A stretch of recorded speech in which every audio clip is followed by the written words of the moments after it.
In the vast expanse of the Milky Way, the Galactic Confederation had reigned supreme for millennia. Comprised of over 100 sapient species, it prided itself on its diplomatic prowess and technological advancements. The Confederation's exploration vessels routinely charted new systems, cataloging planets and searching for signs of emerging civilizations. It was on one such routine mission that the Zarquin survey ship Nebula Seeker first detected radio signals emanating from a blue-green planet in an unremarkable star system. Captain Silvera, a veteran of countless first contact scenarios, felt a tingle of excitement course through her scaled skin. Analyze those signals, she ordered her communications officer. Let's see what we're dealing with here. Within moments, the ship's advanced AI had decrypted and translated the transmissions. The bridge crew listened in fascination to a cacophony of music, news broadcasts, and entertainment programs.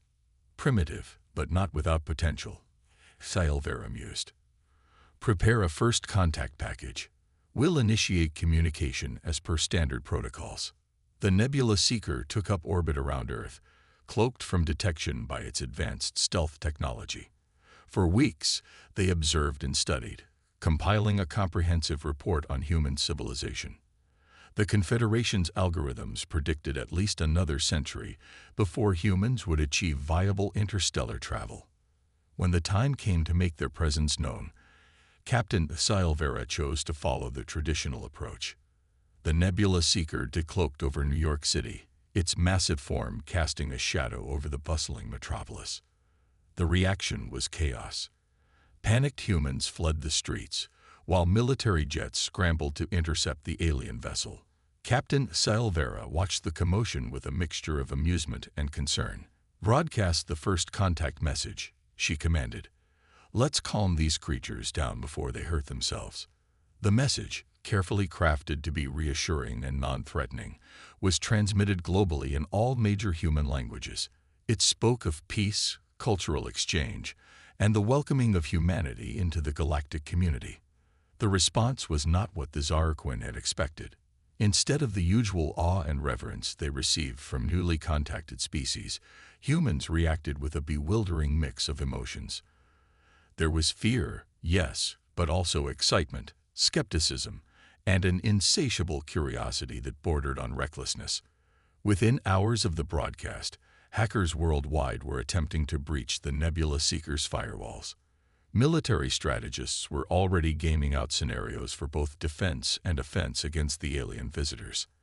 And in labs across the globe, scientists were feverishly working to reverse engineer any scrap of alien technology they could observe. Captain Silvera found herself at a loss. "I've never seen anything like this," she confided to her first officer. "It's as if they can't decide whether to welcome us or wage war."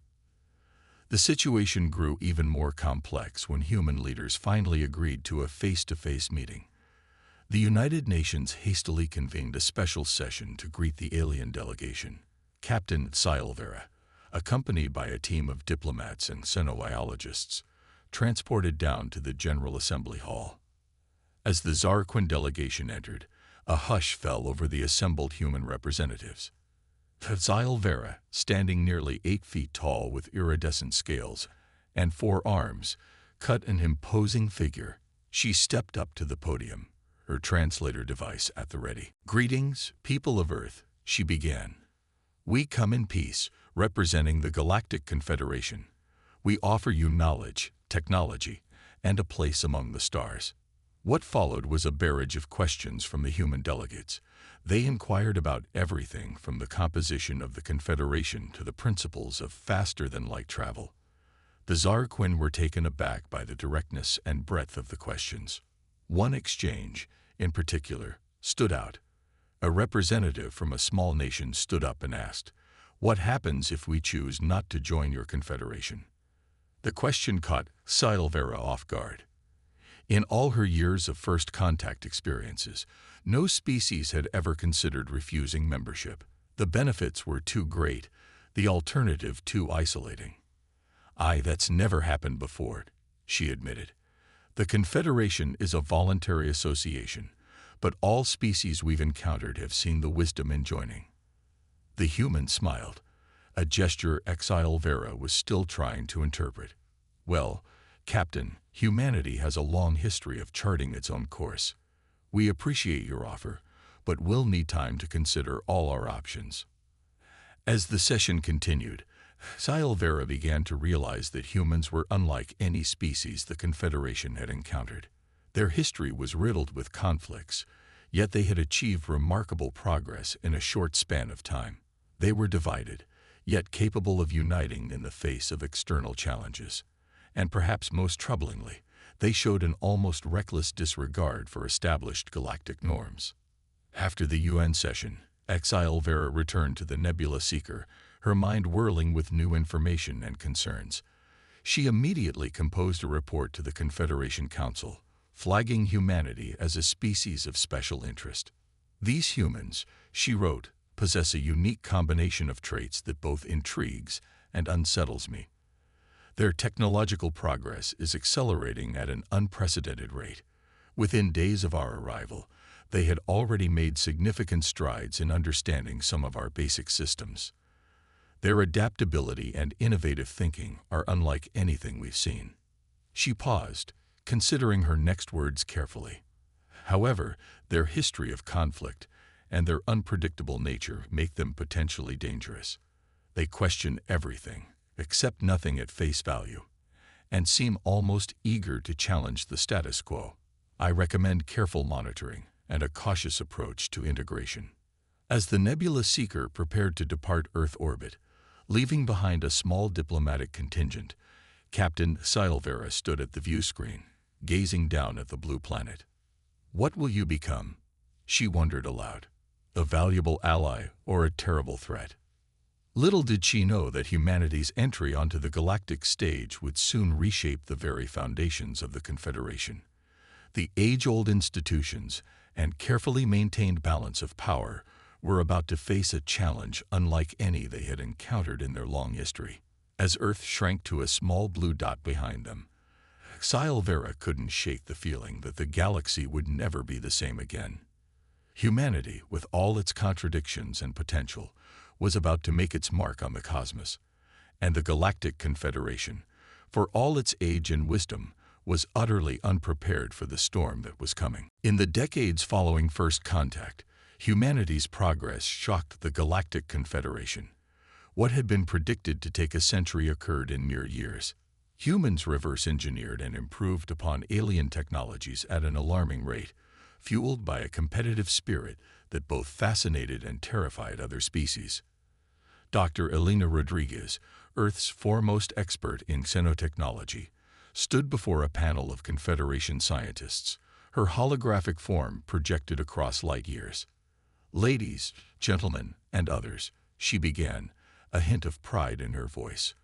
"I'm pleased to announce that we've successfully developed our own faster-than-light drive." The announcement sent shockwaves through the Confederation. Murmurs of disbelief rippled through the assembled aliens. A Volcran scientist, his tendrils twitching in agitation, spoke up. "Impossible. Your species has only known about the existence of FTL travel for 2 decades. Elena smiled, a gesture that still unnerved many non-human species. "Not only possible, but we've improved upon your designs. Our drives are 20% more efficient and have a 15% greater range." As the news spread, concern grew among Confederation leaders. Humanity's rapid advancements were disrupting carefully maintained balances of power. Earth, once dismissed as a backwater, was now a burgeoning interstellar power. On the Confederation capital world of Harmonium, the Council of Elders convened an emergency session.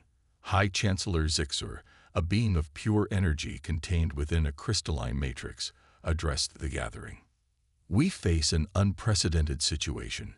Zexur's melodious voice resonated. "The humans have achieved in decades what took other species centuries. Their expansion into space is proceeding at an alarming rate." Ambassadors from various species voiced their concerns. The Tiskar, insectoid beings known for their vast trading networks, were particularly vocal.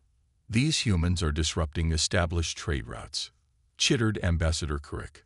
They're undercutting prices, introducing new technologies that are making entire industries obsolete overnight. The Volcran representative added, they're not respecting traditional territorial boundaries. They're setting up colonies and systems that have been neutral for millennia. As debates rage, reports continued to flood in from across the galaxy. Human ships were venturing further into space, establishing colonies and mining operations in unclaimed systems. Earth's population, no longer constrained to a single planet, was booming. Tensions reached a boiling point when humans made first contact with the Anxkel, a pre-FTL civilization that the Confederation had been quietly observing for centuries. Against all protocols, the humans openly shared technology with the Anxkel, rapidly elevating their technological base. Ambassador Chen Wei of Earth stood before the Confederation Council, defending humanity's actions. The Anxkel asked for our help, he stated firmly. We believe in empowering species to reach their full potential, not in keeping them trapped in technological stasis for some arbitrary waiting period. The Council was outraged. High Chancellor Zixer's crystalline form pulsed with barely contained energy. You violated one of our most sacred principles. The Anxkel were not ready for such advancements. You've irreparably altered their natural development. Chen remained unperturbed. With all due respect, Chancellor, we disagree with your assessment. The Anxkel have flourished with our assistance. They're already making contributions to galactic science that benefit us all. As Chen spoke, news arrived that a joint human Anxkel expedition had made a groundbreaking discovery, a new, incredibly efficient method of harvesting energy from neutron stars. The technique promised to revolutionize power generation across the galaxy. The revelation only intensified the growing divide. Many younger species in the Confederation saw humans as dynamic allies, offering fresh perspectives and rapid advancements. Older, more established species viewed them as a disruptive force, threatening millennia of carefully maintained order. Attempts to censure Earth and the Confederation Council were met with unexpected resistance. The humans had been quietly building alliances, offering technological and economic partnerships to smaller, less influential species. When the vote came, it was split almost evenly, an unprecedented occurrence in Confederation history. In the aftermath, High Chancellor Zixer addressed the Council once more. We are at a crossroads, the energy being intoned. For the first time in our long history, the Confederation faces a species that will not simply fall in line with our established order. We must adapt, or we risk fracturing the very foundations of our galactic society. Meanwhile, on Earth, the government was dealing with its own challenges. The rapid expansion into space had led to a new era of prosperity, but it had also awakened old human tendencies towards competition and conflict. In a high-security briefing room deep beneath Geneva, military leaders from various nations gathered to discuss the growing galactic tensions. General Sarah Harper, her uniform adorned with decorations from both terrestrial and extraterrestrial campaigns, addressed the assembly. Make no mistake, she said, her voice grave. We are on the brink of a conflict unlike any humanity has ever faced. The Confederation might seem benevolent, but many of its member species see us as a threat. We must be prepared for any eventuality. The room erupted into discussions of defense strategies, weapons development, and contingency plans. Humanity, barely a century into its interstellar age, was already preparing for the possibility of a war that would span the stars. As tensions simmered, an incident in the Proxima Centauri system brought matters to a head. A human mining operation, extracting rare elements from an asteroid belt, found itself in a dispute with a Tisker trading fleet. The Tisker claimed historical rights to the system, despite never having established a permanent presence there. What began as a diplomatic disagreement quickly escalated. The Tisker attempted to blockade the human operations. In response, Earth sent a military task force to protect its interests. Admiral Yuki Tanaka stood on the bridge of the EFSS Horizon, the most advanced warship in Earth's growing fleet. Before her, a swarm of Tisker vessels hung in space, their crystalline hulls glittering in the light of Proxima Centauri. "This is Admiral Tanaka of the Earth Federation," she broadcast. "We have no quarrel with the Tiskor people, but we will defend our legal operations in this system. I urge you to withdraw and let diplomacy resolve this matter." For a tense moment, it seemed that cooler heads might prevail. Then, whether by accident or design, a Tiskor vessel fired upon a human mining ship. The response was immediate and overwhelming. The ESS Horizon and its escorts sprang into action, their advanced weapons systems easily overwhelming the Tiskor ships. Within minutes, the blockade was shattered, with several Tiskor vessels destroyed and the rest in full retreat. As news of the skirmish spread across the galaxy, the fragile peace that had held for millennia began to crumble. The Confederation Council erupted into chaos, with accusations and threats flying between species that had coexisted peacefully for eons. High Chancellor Zixor, watching the proceedings with a growing sense of dread, realized that the galaxy stood on the precipice of a conflict that could reshape the very fabric of galactic society. The humans, in less than a century, had managed to upend millennia of established order. As emergency sessions were called and fleets were mobilized across the galaxy, one thing became clear: the age of peaceful coexistence under the Galactic Confederation was coming to an end. A new era was dawning, one that would be shaped by humanity's ambition, innovation, and willingness to challenge the status quo. The galaxy held its breath, waiting to see what would emerge from the coming storm. The Proxima Centauri incident proved to be the spark that ignited a galactic powder keg. Within days, skirmishes erupted across dozens of star systems as centuries-old grievances, amplified by fear of human expansion, burst to the surface. On Earth, the United Earth Government convened an emergency session. President Adaman Kruma, a statuesque woman with a reputation for cool-headed diplomacy, addressed the assembled leaders. "We stand at a crossroads," she began, her voice steady despite the gravity of the situation. "Our actions in the coming days will determine humanity's place in the galaxy for generations to come. We must be resolute, yet cautious, strong, yet open to peaceful resolutions where possible." As she spoke, holographic displays showed the rapidly evolving conflict. Red dots representing hostile alien fleets blinked ominously close to human-controlled systems. Admiral Tanaka, freshly returned from Proxima Centauri, stepped forward to deliver her report. "The Tiskor have officially declared war on us, and they've managed to form a coalition with several other species, including the Volcrin and the Zarquin. They're calling themselves the Galactic Defense Alliance." A murmur ran through the assembly. The Zarquin, humanity's first contact with alien life, had long been seen as potential allies. Their defection to the opposing side was a blow. "What about the Confederation?" someone called out. President Nkrumah's expression darkened. "The Confederation claims to be neutral, but they're doing nothing to stop this coalition from forming. In practice, their neutrality favors our opponents." As Earth's leaders debated strategy, similar discussions were taking place across the galaxy. On the Tiskor homeworld of Hive Prime, Queen Empress Klik-Tak addressed her generals, her mandibles clicking in agitation.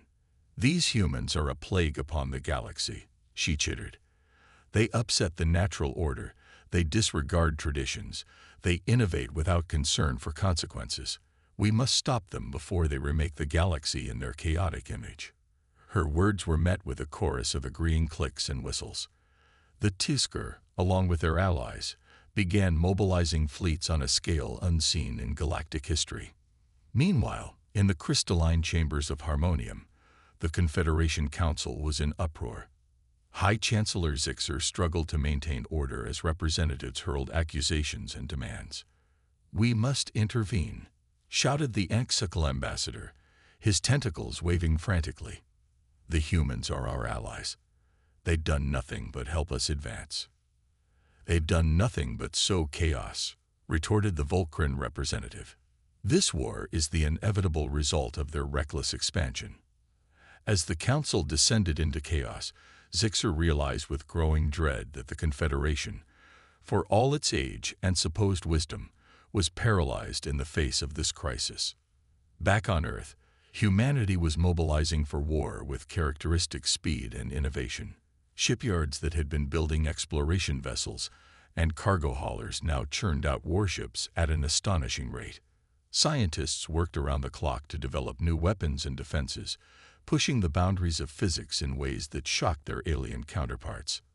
Dr. Elena Rodriguez, now heading Earth's Advanced Warfare Division, unveiled their latest creation to President Nkrumah and her cabinet. "We call it the Phantom Drive," Elena explained, gesturing to a holographic display of a sleek spacecraft.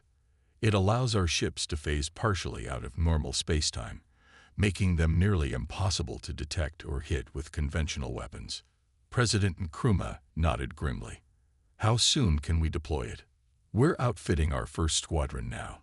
They'll be ready for combat within the week." As both sides prepared for all-out war, a series of rapid-fire engagements erupted along the borders of human space. The coalition forces, confident in their superior numbers and millennia of experience, launched a massive offensive aimed at pushing humanity back to their home system. They were unprepared for what they encountered. In the Battle of Sirius, the first major engagement of the war, a Tisker battle fleet of over 1,000 ships converged on the human colony. They expected to find a token defense force. Instead, they met Admiral Tanaka's Third Fleet, newly equipped with phantom drives. The battle that ensued would go down in galactic history. Human ships phased in and out of normal space, striking with pinpoint accuracy before disappearing again. Tisker sensors, calibrated for conventional warfare, were all but useless against this new technology. Admiral Tanaka stood on the bridge of her flagship, the ESS Invictus, calmly issuing orders as chaos unfolded around them. "Phantom Squadron, execute attack pattern Delta. Cruiser Group, provide covering fire for our carriers." The space around Sirius lit up with weapons fire, but for every shot that Tisker fired, barely 1 in 100 found its mark. Meanwhile, human ships struck with surgical precision, their advanced AI targeting systems exploiting weaknesses in alien ship designs that had gone unchanged for centuries. As the battle raged, news of the engagement spread across the galaxy. On Harmonium, the Confederation Council watched in stunned silence as holographic displays showed the unfolding carnage. High Chancellor Zixer's crystalline form pulsed with agitation. This is unprecedented. The humans are fighting in ways we've never seen before." The Volcran ambassador, his tendrils writhing in distress, turned to Zixer. "Chancellor, we must intervene. The coalition forces need the Confederation's support to stop this human menace." But Zixer, for the first time in centuries, felt uncertainty. The humans had appended every prediction, every assumption about how a young species should behave. We need more time to assess the situation," the Chancellor replied, knowing even as the words were spoken that time was a luxury they no longer had. As the Battle of Sirius drew to a close, the extent of the human victory became clear. Of the 1,000-ship Tisker fleet, barely 100 limped away. The human forces, while not unscathed, had lost only a fraction of their numbers. Admiral Tanaka allowed herself a small smile as she surveyed the aftermath. "Send word to Earth," she commanded. "Sirius is secure. We're ready to begin our counteroffensive." The news of the battle spread like wildfire across human space, bolstering morale and hardening resolve. Humanity, so recently dismissed as upstart newcomers to the galactic stage, had bloodied the nose of one of the oldest and most powerful civilizations in the Confederation. On Earth, President Nkrumah addressed the planet and its colonies, her voice broadcast across the quantum entanglement network that linked human-controlled systems. "Today, we have shown the galaxy that humanity will not be easily cowed," she declared, her voice filled with steely determination. "We did not seek this war, but we will finish it. To our enemies, I say this: it is not too late to seek peace. But know that if you persist in this aggression, you will find that humanity's capacity for innovation is matched only by our resolve to defend our freedom." As her words echoed across human space, they also reached the ears of the coalition leaders. On Hive Prime, Queen Empress Click-Tack received the news of the Sirius defeat with cold fury. "Ready the world breakers," she commanded, her voice dripping with malice. "If we cannot defeat these humans conventionally, we will scour their worlds clean of life." The order sent shockwaves through her own military. World breakers, weapons capable of shattering planets, had been outlawed by the Confederation for millennia. Their use was considered the gravest of war crimes. As the galaxy plunged deeper into all-out war, battle lines were drawn and redrawn.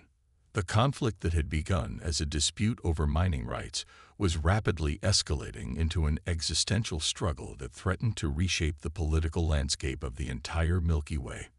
And at the center of it all was humanity, fighting with a ferocity and ingenuity that both terrified and begrudgingly impressed their opponents. The galaxy was learning a harsh lesson. Humans didn't just fight wars, they revolutionized them. The stage was set for a conflict unlike any the galaxy had ever seen, with the fate of entire civilizations hanging in the balance. As the Galactic War intensified, humanity's unconventional tactics and rapid technological advancements continued to shock their opponents. The conflict spread across hundreds of star systems, with battles raging from the dense asteroid fields of the Kuiper Belt to the swirling gas giants of distant nebulae.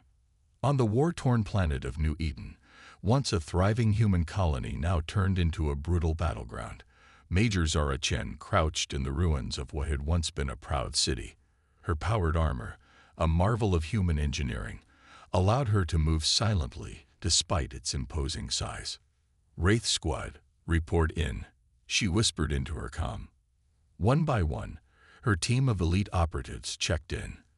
They were scattered across the city, each one a ghost in the machine, invisible to the Vulcan forces that had occupied the planet. "Target in sight," came the voice of Corporal Rodriguez. "The Vulcan command center is heavily guarded, but I've identified a weakness in their perimeter." Zara smiled grimly. "Excellent. Initiate Operation Trojan Horse." With that command, Wraith Squad sprang into action. Using technology reverse-engineered from captured phantom drives, they phased through solid walls, bypassing the Vulcan defenses entirely. Within minutes, they had seized control of the command center, turning the occupiers' own defense systems against them. As news of the daring raid spread, it became clear that humanity's ground forces were just as innovative and deadly as their fleets. The Vulcan, used to fighting conventional wars with clear front lines, found themselves facing an enemy that could strike anywhere, at any time. Meanwhile, in the depths of space, another battle was unfolding. The Tiskor World Breaker Fleet, a terrifying armada centered around 5 planet-killing weapons, was en route to the human core worlds. Their mission: to deal a death blow to humanity's war effort by destroying Earth itself. Admiral Tanaka, now commanding the combined human fleets, received the intelligence with grim determination. "We cannot let them reach Earth," she declared to her assembled captains. "We must intercept them, no matter the cost." But even as she spoke, Dr. Elena Rodriguez was putting the finishing touches on humanity's most audacious project yet. In a top-secret facility buried beneath the Martian surface, Elena stood before a device that defied conventional understanding of physics. It was the culmination of years of research, a weapon that could rewrite the rules of space warfare. "The Singularity Projector is ready," she announced to the holographic images of President Nkrumah and Admiral Tanaka. "But I must warn you, its use comes with significant risks. We're dealing with forces we don't fully understand." President Nkrumah's hologram nodded gravely. "The risk to Earth if the world breakers get through is total. We have no choice. Admiral Tanaka, you have authorization to deploy the Singularity Projector." As the human fleet moved to intercept the Tiskor Armada, tension mounted across the galaxy. The Confederation Council, still paralyzed by indecision, watched helplessly as the two forces converged. High Chancellor Zixor, his crystalline form dimmed with stress, addressed the council. We cannot stand idly by any longer. If either side deploys weapons of mass destruction on this scale, the damage to the galaxy could be irreparable. But even as the words left his mouth, Zixer knew it was too late. The Confederation had waited too long to act, and now they could only watch as the fate of the galaxy was decided without them. The battle began in the Epsilon Eridani system, its sun providing a dramatic backdrop to the unfolding carnage. The Tiskar fleet, confident in their superior firepower, pressed forward aggressively. Their world breakers, massive constructs of metal and energy, began to power up their main weapons. Admiral Tanaka watched the enemy approach, her face illuminated by the holographic displays surrounding her on the bridge of the EFS Invictus. All ships, execute Battle Plan Omega. Phantom squadrons, begin your attack runs. Cruiser groups provide covering fire. The human fleet sprang into action, their ships dancing through space with a grace that belied their deadly purpose. Phantom drive-equipped vessels phased in and out of normal space, striking at the Tiskar flanks and sowing confusion in their ranks. But the Tiskar pressed on, their world breakers inching closer to firing range. It seemed that for all of humanity's ingenuity, they might be overmatched by the sheer destructive power arrayed against them.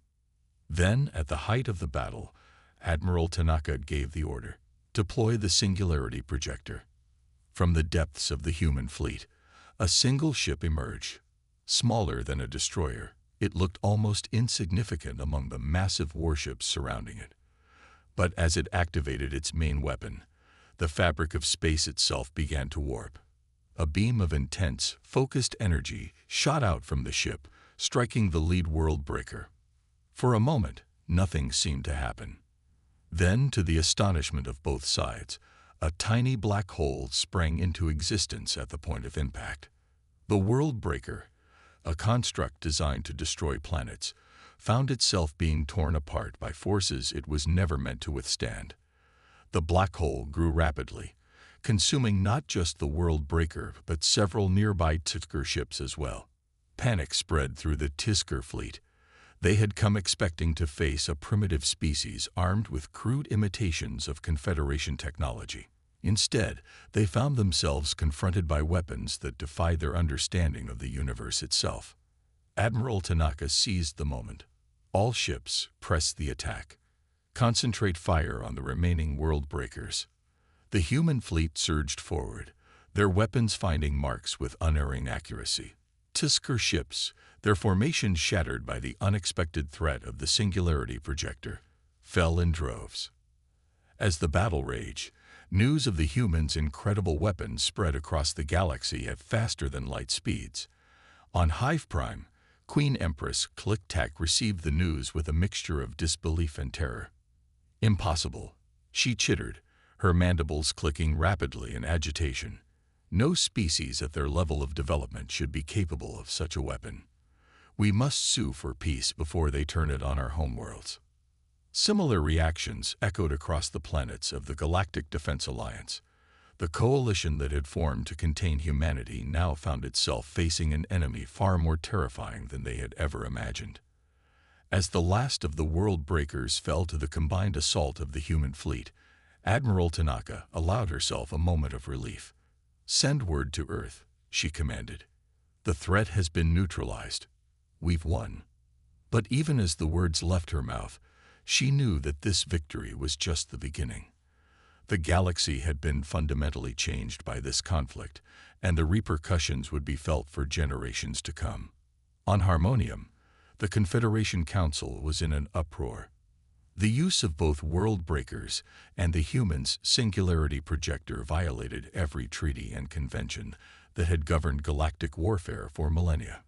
High Chancellor Zixer, his crystalline form pulsing with barely contained energy, addressed the assembly. "We can no longer stand apart from this conflict. The humans have demonstrated power that rivals or exceeds our own. We must engage with them, not as superiors, but as equals." As the Council debated their next move, humanity stood at a crossroads. They had proven themselves on the galactic stage, demonstrated that they were a force to be reckoned with. But with great power came great responsibility, and the choices they made in the coming days would shape the future of not just their species, but the entire galaxy. The war was far from over, but its nature had fundamentally changed. No longer was it a simple conflict over resources or territory. It had become a struggle that would determine the very future of galactic civilization. And at the center of it all stood humanity, a young species whose boundless ingenuity and indomitable spirit had reshaped the cosmic order in less than a century. The aftermath of the Battle of Epsilon Eridani sent shockwaves across the galaxy. The Galactic Defense Alliance, once confident in their superiority, now faced an enemy that had not only withstood their assault, but had wielded power beyond their comprehension. The Confederation, long content in its role as a detached arbiter, found itself forced to confront a new reality where its authority was no longer absolute. On Earth, jubilant celebrations of victory quickly gave way to somber reflection. President Nkrumah stood before a joint session of the United Earth Government, her face etched with the weight of recent events. "We have won a great victory," she began, her voice carrying across the chamber and to billions watching across human space. "But at what cost? We have unleashed forces upon the galaxy that we scarcely understand. With this power comes a profound responsibility." As she spoke, holographic displays showed the aftermath of the Singularity Projector's use. The Epsilon Eridani system, once home to bustling trade routes and rich asteroid fields, now bore a scar in spacetime itself, a slowly dissipating black hole that served as a grim reminder of the battle's intensity. "We must now chart a course not just for humanity, but for the galaxy at large," Nkrumah continued. "We have proven that we will not be subjugated, but we must also prove that we can be more than conquerors. We must be builders, peacekeepers, innovators for the benefit of all sentient life." Her words resonated not just with humans, but with billions of beings across the galaxy. The quantum entanglement networks, once used primarily for military communications, now carried her message to worlds far beyond human space.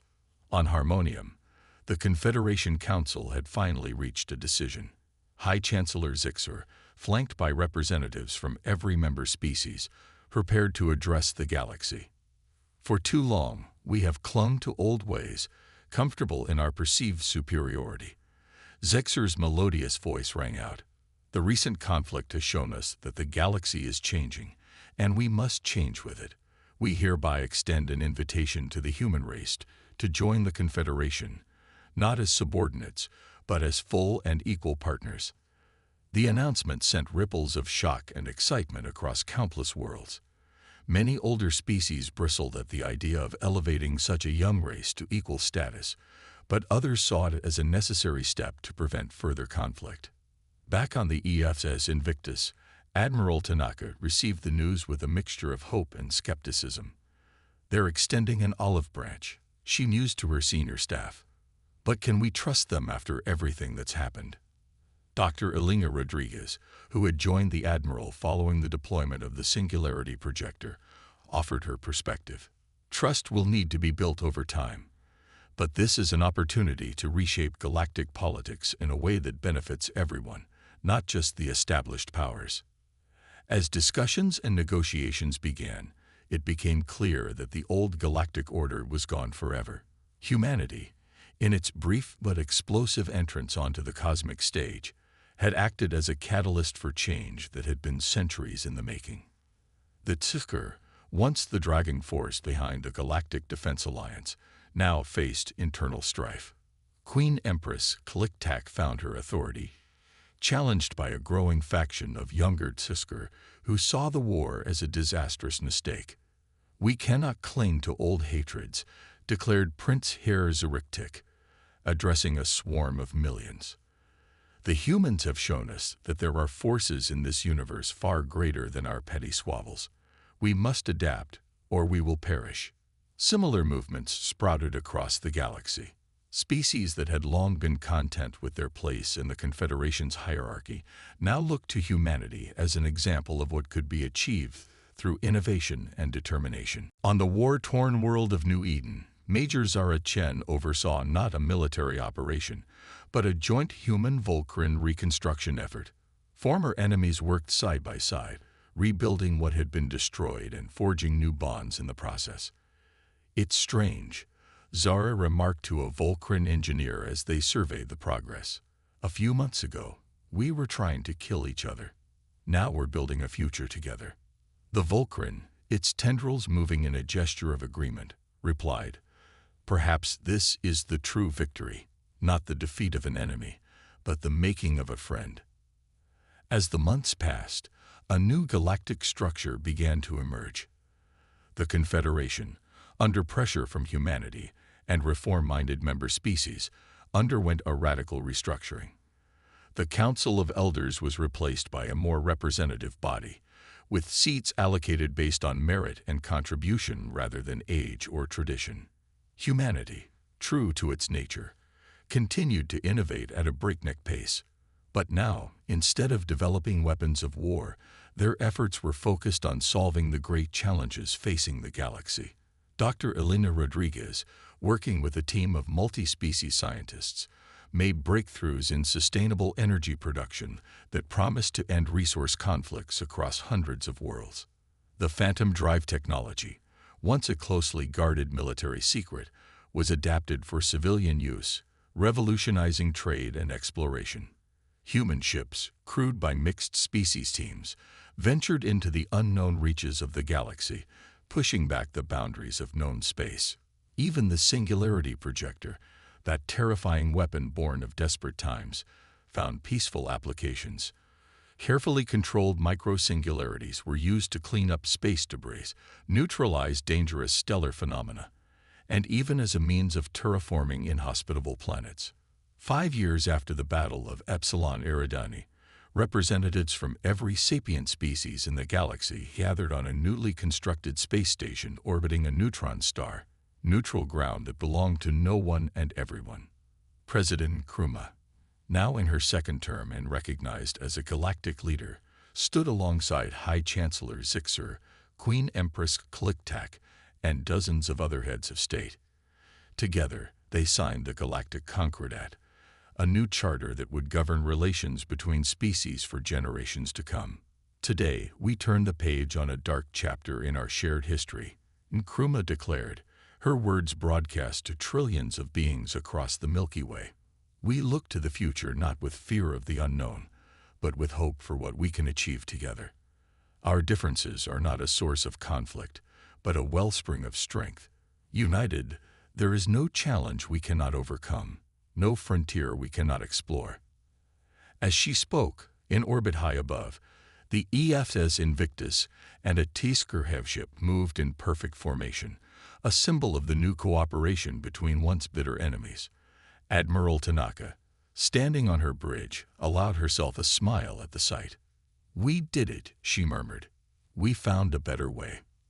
Far below, on the station's observation deck, Dr. Elena Rodriguez stood with a group of young scientists from a dozen different species. They watched in awe as the neutron star pulsed, its rhythmic flashes a cosmic heartbeat. "What's next, Doctor?" asked a young Nexkel, its eye stalks quivering with excitement. Elena grinned, her eyes sparkling with the same curiosity that had driven humanity to the stars. "Everything," she replied.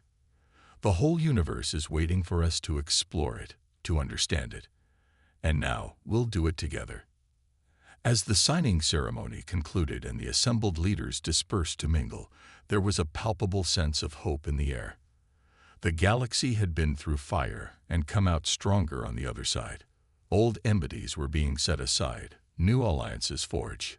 Humanity had entered the galactic stage as upstarts, fought a war that threatened to tear the galaxy apart, and emerged as architects of a new era of peace and cooperation. They had proven that they were more than conquerors. They were innovators, peacemakers, and above all, fellow travelers on the cosmic journey. The Galactic Confederation, once a stagnant bureaucracy, had been transformed into a dynamic alliance of equals, and as the first joint expedition prepared to venture beyond the boundaries of the Milky Way, it was clear that this was not an end, but a beginning. The stars, once a battlefield, now beckoned as a frontier of infinite possibility. And humanity, alongside their new allies, stood ready to answer that call, united in the greatest adventure in the history of life itself.